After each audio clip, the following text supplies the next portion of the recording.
Salut, salut, bonjour, bonjour, bonsoir. C'est Congo News 24. Nous sommes encore aujourd'hui pour vous présenter cette émission sur notre beau pays, la RDC.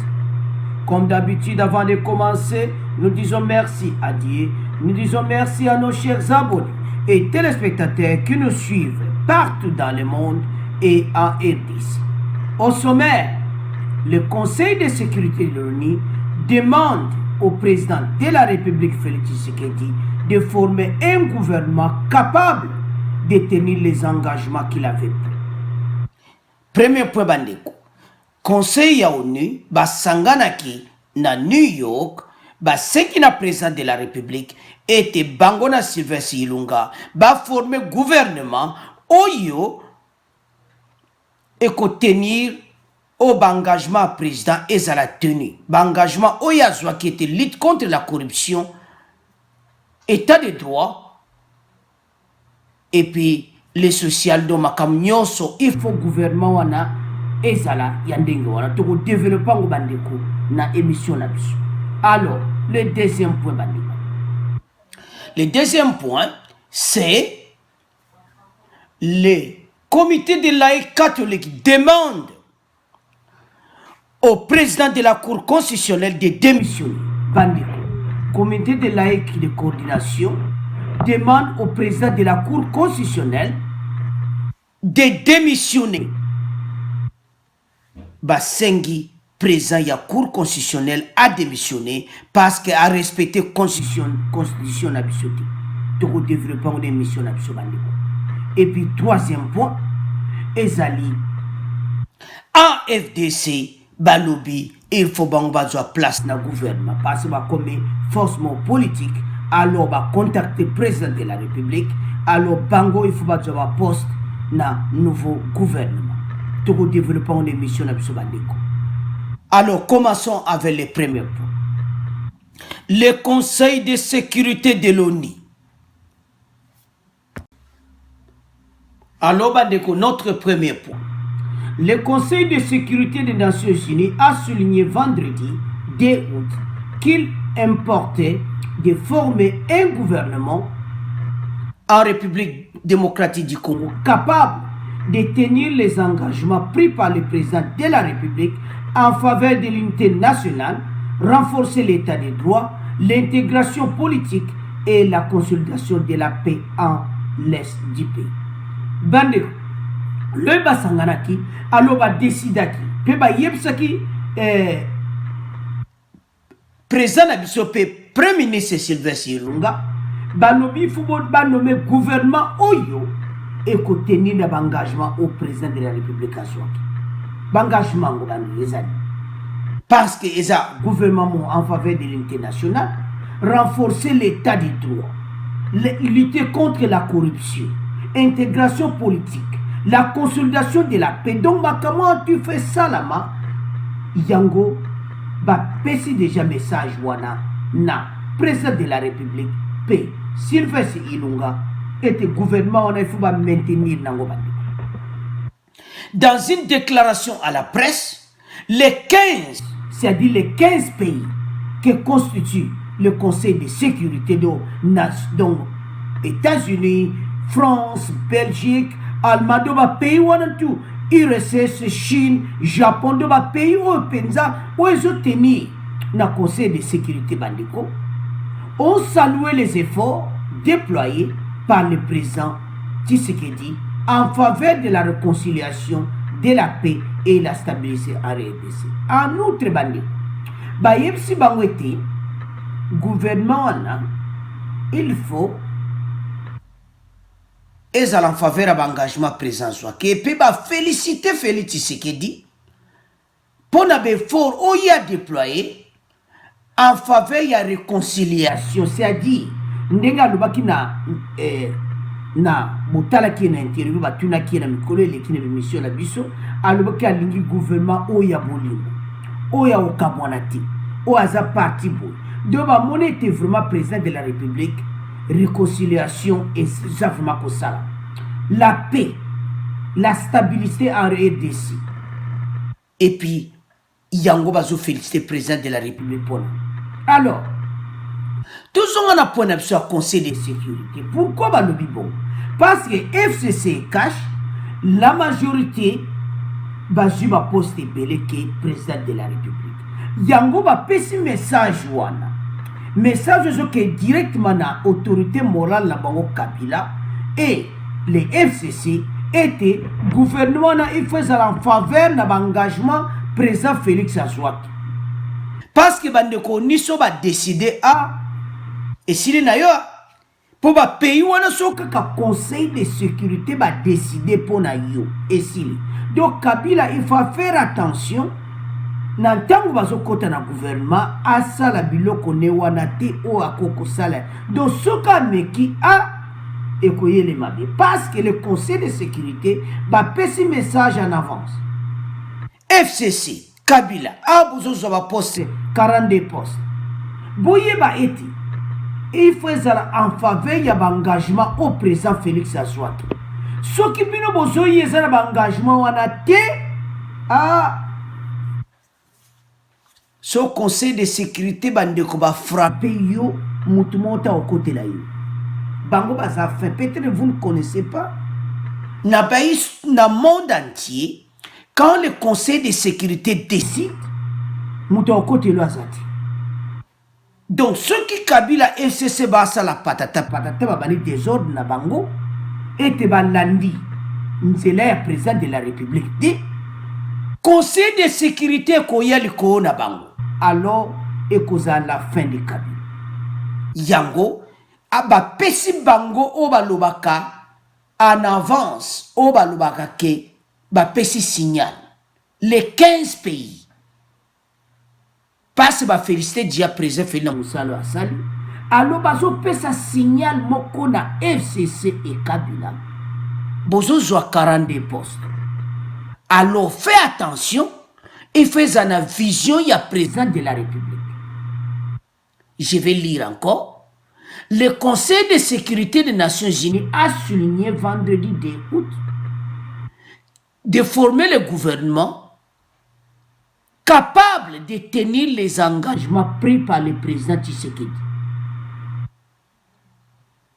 Donc message wana ezali bazo FCC ce qui va yo quitter a ndeto lobiana ce qui Nations Unies va frapper yo muta côté lo azati bango fin soka les 15 pays wana les grandes puissances il y a conseil de sécurité balobi yo Kabila FCC bozana problème sur alors bozana vision ya Tshisekedi wana eza message et outina conseil de sécurité.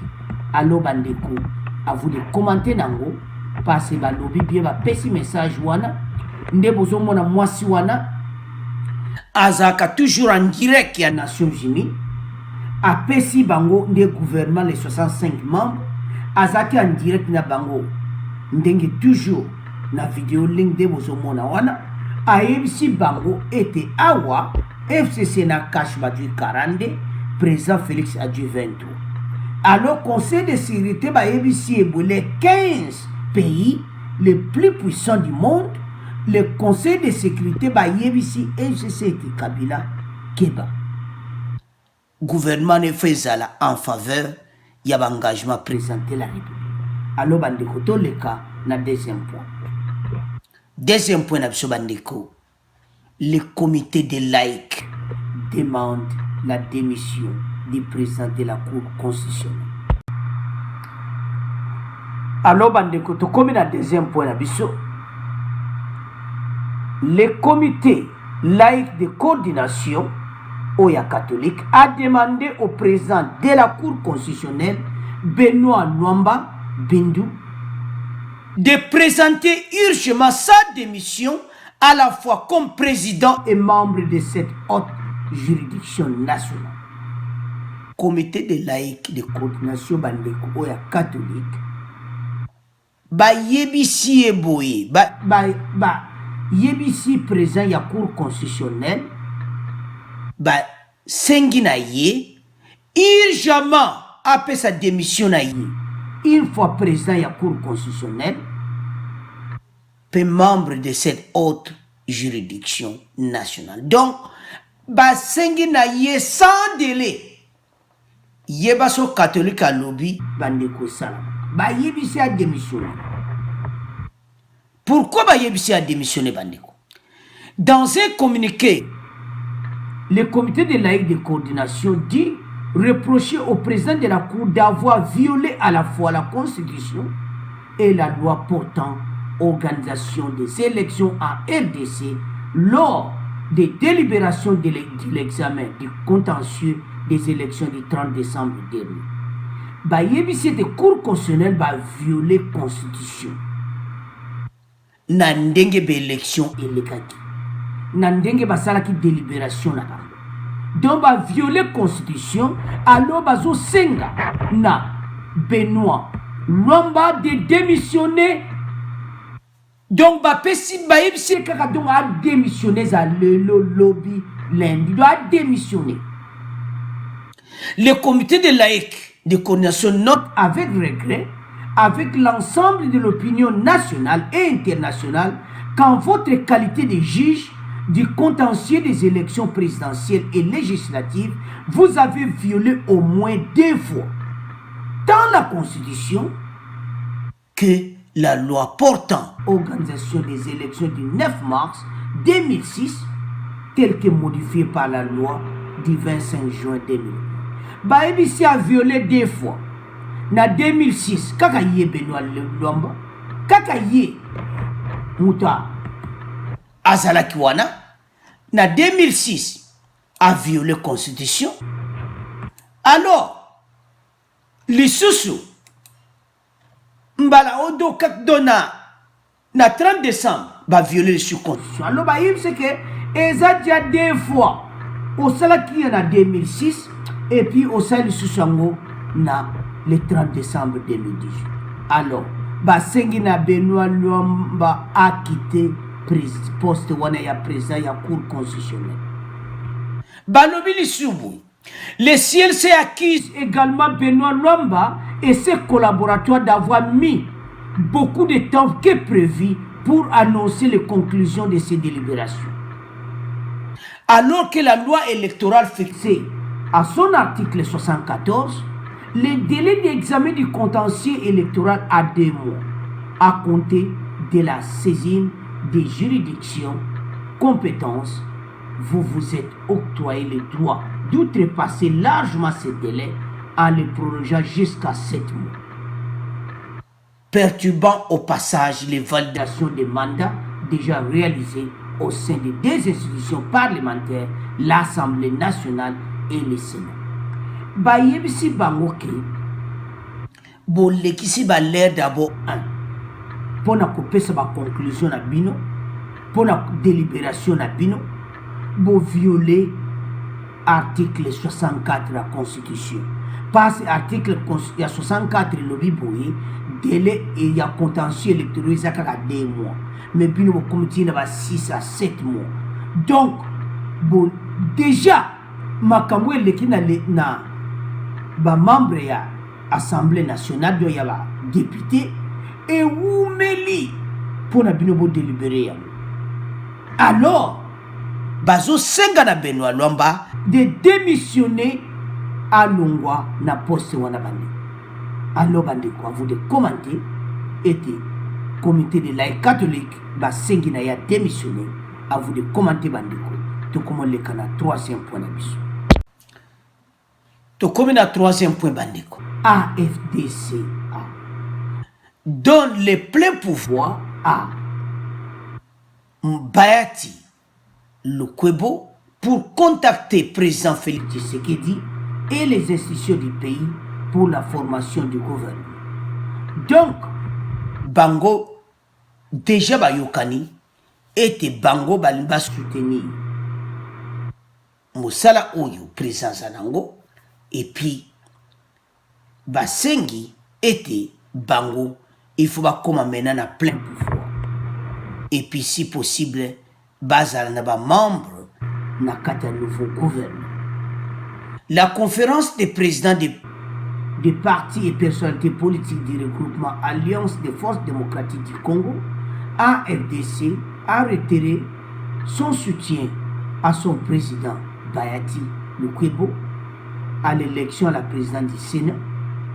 La conférence par conséquent accorde à Lukwebo le plein pouvoir d'entamer le contact avec les institutions du pays. La conférence des présidents des partis et personnalités politiques tirant la conséquence de son autonomie donne plein pouvoir et mandat à son président Modeste Bayati d'entrer en contact avec son Excellence M. Félix Antoine Tshisekedi, l'honorable président de l'Assemblée nationale Janine Mamunda et le président du Sénat Tamboué et son Excellence M. le Premier ministre dans le cadre des institutions pour la mise en place du gouvernement. Alors, Bango Balibaza na mome na kati ya gouvernement. Donc, mona Bango, il faut bazala na kati ya gouvernement. Parce que va comme troisième force. Ba comme parti à majorité. Yango baso senga que bazala na mot à dire dans la composition du gouvernement. Bandeko, Ezaya Koyinda, Moïse Bayati asengi que Bango Pele ba composer gouvernement, Bango bazana mot à dire. Yango va contacter le président de la République parce que bazana plein pouvoir. Yango va contacter le président de la République que Bango bazana mot à dire tant bazo composer les 65 membres du gouvernement. Alors tant que Sylvestre Ilungazo nommé ba membre wana. Donc AFDC et alliés bazana un mot à dire. Si possible, bako zappé poste na gouvernement. Parce que baza troisième majorité. Yango baseng. Il faut que ces trois forces se mettent d'accord sur la marche des affaires de l'État. Une fois pour toutes, on doit taire les querelles pour réaliser un programme commun.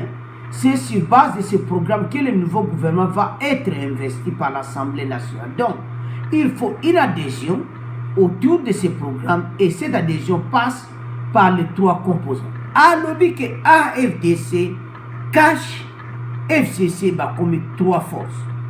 Donc, Moïse Bayati a commis troisième force.